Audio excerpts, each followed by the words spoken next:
அனைவருக்கும் வணக்கம். நான் சாவித்ரிபாய் பூலே வட மாநிலத்தில் பிறந்தவள்தான். வான்புகழ் தமிழில் வடிக்கின்றேன் என் வரலாற்றையும் வருத்தங்களையும்.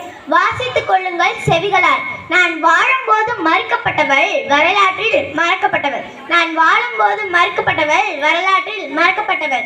இந்திய நாட்டின் முதல் பெண் ஆசிரியர் என்ற மாபெரும் மகுடத்தை சுமந்து கொண்டு சரித்திர நூலின் இருட்டு பக்கங்களில் ஒளிந்திருப்பவள்.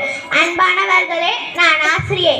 ஆனால் நீங்கள் திரைப்படங்களின் கதைகளிலும் காட்சிகளிலும் காண்பது போல கண்ணாடியும் கைப்பையும் குடையுமாய் பள்ளிக்கு செல்லும் நவ நாகரிக ஆசிரியர் அல்ல நான். பெண்கள் அறிவு பெறுவதை ஏற்க மறுத்த ஆணாதிக்க சமூகம் என் மீது வாரி அடித்த சேற்றுக்கரைகளை அகற்றுவதற்காக மாற்று துணியுடன் பள்ளிக்கு சென்றவன் நான். பெண் கல்விக்காக குரல் கொடுத்த எனக்கு, பெண் உரிமைக்காக குரல் கொடுத்த எனக்கு, அடிமைப்படுத்தப்படுவர்களின் மீது அன்பு காட்டிய எனக்கு இந்த சமூகம் செய்த பரிசுகளின் பட்டியலை பகிர்கிறேன், கேளுங்கள். இச்சமூகம் என் மீது தூவியது செங்காந்தன் மலர்களை அல்ல, சேற்றுமண் துளிகளை. இச்சமூகம் எனக்கு செய்தது சந்தன அபிஷேகம் அல்ல, சாக்கடை அபிஷேகம். இச்சமூகம் எனக்கு காட்டியது மனிதத்தின் நேசத்தை அல்ல, மனத்தின் நாற்றத்தை. நான் இப்படி அவமானப்பட்டதற்கு இரண்டே காரணங்கள் தான். ஒரு பெண்ணாக இருந்து, அதிலும் ஒரு பிற்படுத்தப்பட்ட பெண்ணாக இருந்து கல்வி கற்றது மற்ற பெண்களின் கல்வி பெற வைத்தது. இருட்டு குகையில் இருந்த மக்களுக்கு கல்வி எனும் வெளிச்சத்தை காட்டினேன். இந்த வெளிச்சம் கூடாது என்று தடுக்க மனக்குருடர்கள் கோட்டை கட்டினார்கள்.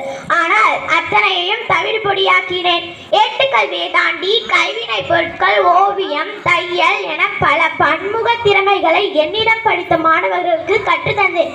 இதை பொறுத்து கொள்ள முடியாமல் பல பொய் வழக்குகள் என் மேல் தொடரப்பட்டன. ஆனால் அனைத்தையும் என் கணவர் ஜோதிராவ் புலேவோடு இணைந்து அனைத்தையும் முறியடித்து தைரியமாக வெற்றி பெற்றேன். ஒரு பெண் கல்வி கற்றால் அவள் குடும்பம் மட்டுமன்றி அவளை சார்ந்த சமூகமே ஒளிரும் என்பதில் எனக்கு எப்போதும் நம்பிக்கை உண்டு. இப்பள்ளியில் பணியாற்றும் அனைத்து பெண் ஆசிரியர்களையும் பார்க்கும் போது நான் பட்ட துன்பங்களும் துயரங்களும் பஞ்சாய் பறந்துவிட்டது. பெண்களே, கல்வி என்ற ஒளிவிளக்கினால் மட்டுமே நம் வாழ்வில் இருக்கின்ற இருளை ஒளிர வைக்க முடியும். நன்றி, வணக்கம். What a terrific performance. Thank you, Kuralmali.